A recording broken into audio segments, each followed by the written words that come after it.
Assalamualaikum warahmatullahi wabarakatuh. Perkenalkan, nama saya Lydia Siptiani dari kelas 11 I1 ingin menjelaskan tentang APBD dengan tugas ekonomi.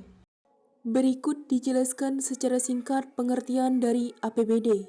Pengertian dari APBD adalah berdasarkan Undang-Undang Nomor 17 Tahun 2013. APBD merupakan daftar mengenai pengeluaran dan penerimaan daerah dalam jangka waktu 1 tahun. Berikut dijelaskan secara singkat tujuan dari APBD. Tujuan dari APBD. APBD disusun sebagai pedoman penerimaan dan pengeluaran penyelenggara negara di daerah dalam pelaksanaan otonomi dan meningkatkan kemakmuran masyarakat.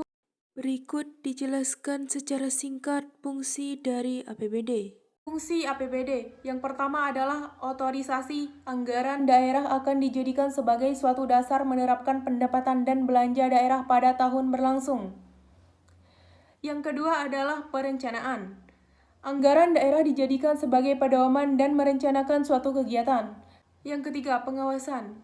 Anggaran daerah akan dijadikan sebagai tolak ukur untuk menilai keberhasilan dan kegagalan suatu kegiatan. Yang keempat adalah alokasi. Anggaran daerah harus bisa diarahkan untuk membuat lapangan kerja.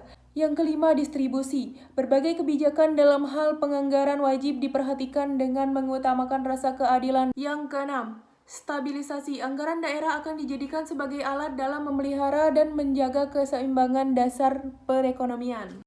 Berikut dijelaskan secara singkat tentang mekanisme dan penyusunan APBD. Mekanisme penyusunan dan penetapan APBD. Yang pertama, pemerintah daerah menyampaikan kebijakan umum APBD selambat-lambatnya pertengahan bulan Juni. Yang kedua, DPRD membahas kebijakan umum APBD yang diajukan pemerintah daerah dalam pembicaraan pendahuluan APBD tahun anggaran berikutnya.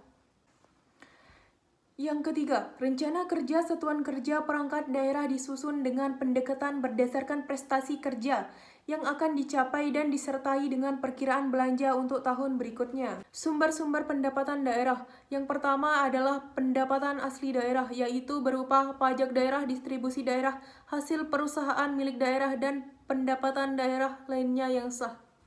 Yang kedua adalah dana perimbangan berupa bagi hasil pajak, PPh atau PBB.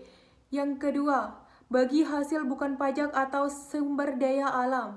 Yang ketiga, dana alokasi umum. Yang ketiga adalah penerimaan pembayaran, yaitu sisa lebih penghitungan anggaran, penjualan aset daerah yang dipisahkan, dan penjualan investasi lainnya, juga pinjaman dana bank atau pemerintah lainnya.